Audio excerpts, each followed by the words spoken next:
So here's how we go from this to this. So I got tired of all of this stuff. It's back there, it's kind of just loose, which means it's not really secured, which means it's a liability in an accident. Spare tire, a couple crates worth of stuff, tools, recovery gear, axe and pickaxe and shovel, bunch of hatchets and other little things, but I'm sick of that. And for these trucks, nobody really makes a solution.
time-lapse short deal that you just watched was the last 3 to 4 weeks of every bit of my spare time in building this thing.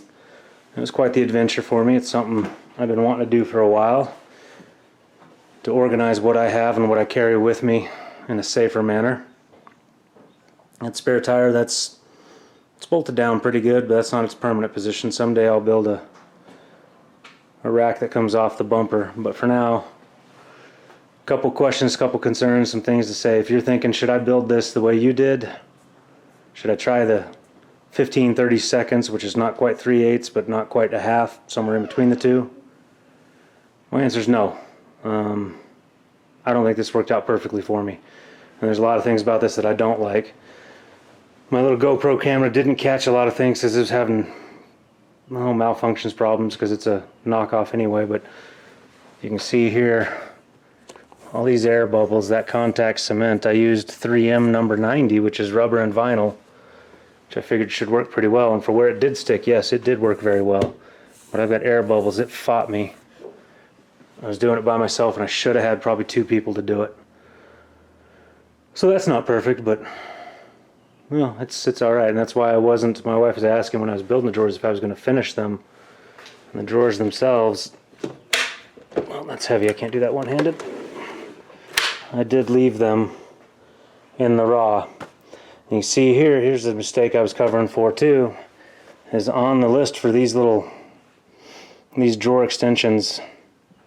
I don't like them. I'm not totally happy with them either, but it said 0.51 inches, so I figured 1.25 inches, because that would be 1.2 if you add those two together, and then I figured build up of fiberglass inside should have sucked it up, but no, I still had a good 1/4 inch, and that's on both drawers, so it should have been just an inch if you're going to use these slides. And those slides are what everybody in the overlanding world seems to like to use. You notice here, one of my problems is this set of slides is not long enough. I can't get into that section very well, and I don't like how they wobble back and forth. So not exactly my favorite way, and I may go and fix that later in another way. These little latches are pretty trick. I don't have it totally hooked up. I don't have the catches in here, but you see that go up and down. They're off Amazon. They're a marine cabinet latch. Pretty sweet little deal, so it gives me pull on both sides when I'm doing it. And you saw in there I built this to fit this very, very snug, and it does fit very snug, to the point when I finally built it and stuff, I had to actually move this back from where it was at, and then I fiberglassed it all in, but it fits snug and doesn't, so it won't move and rattle around. But now I've got this space here where the spare used to be. That's a bunch of soft stuff, MREs, a bag of spare clothing and stuff. I will build a box that'll come up to that level. I'll use these tire catch things to build a rack that goes up on the wall, or the glass wall there, I guess you call it. But yeah, so there's more to come. This was just the hardest part of it all. Something a long time coming. You also saw in the video where I was doing a little bit of welding. What I did was put the factory system in. Used my own crossbar though, that's C-channel. But that's the factory retention system, so this tire, it's snug and in place. It should hold. Yeah, it does cut down on some of my cargo room, so long as that tire's in there. Once the tire's gone, and I'll have a heck of a lot more cargo room, especially when I build that box. If you want to know what direction I'm going to take that box, actually I haven't seen anybody really do what I'm going to attempt to do, because that's going to be another one that's going to be a experiment on my part. Not sure when. Sometime this summer I'll get to that. For now it's fine, and I figured all the soft stuff stays there, so none of the hard stuff is available to be missiles in a rollover or a crash or anything. So it's about safety really. And if you caught in the video too, the 4 cargo tie down points, I used all of them to bolt this down. But that whole CDX plywood, I think if I was to do it all over again, the other method I thought about doing, if you have a welder you can do, and this would be a method to do it if you don't have a welder, right here, what I did, but if you have a welder, steel frame all this stuff, and then you only need 1, 2, and 3 pieces of plywood. Well, and then the drawers themselves you'd have to build, and the drawer fronts you'd build those too. But a steel tube frame, square tube, would have been probably a heck of a lot faster to put together. I don't know that I really saved any weight here versus 3/4 inch plywood. If it's only a fraction, that doesn't matter if it's any lighter. So yeah, that was my adventure on that one. Most of the month of April, that was what I was up to, and why didn't have much in the way of videos going on, because I was just doing this in every bit of my spare time.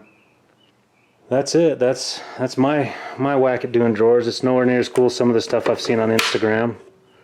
There's some people that get really intricate with their carpentry, but this works for me. So I hope in watching all of that I gave you some ideas. I hope it helps you figure out where you're going and what you're doing if you're trying to do one of these cargo things. And you notice height-wise, I kept it to where I can fold that seat down, and then I've got a platform going all the way across for cargo and everything else. So I still maintain that ability. This was by far the biggest fiberglassing project I've ever taken on. And fiberglassing can be time intensive if you're trying to make it take up the strength. I mean, this thing is strong now for something built out of basically, CDX thin plywood. It's nice and strong, because the box was about 3 to 4 layers of fiberglass cloth. The drawers are just 1 layer, because the drawer bottoms I used 3/4 ply. These drawer fronts are 3/4 ply, because the 3/4 ply is a lot more dimensionally stable. I don't know. Any other questions, anything I'm forgetting, feel free to put something down in the comments below. I'll answer what I can. But appreciate your time, and we'll catch you on the next one.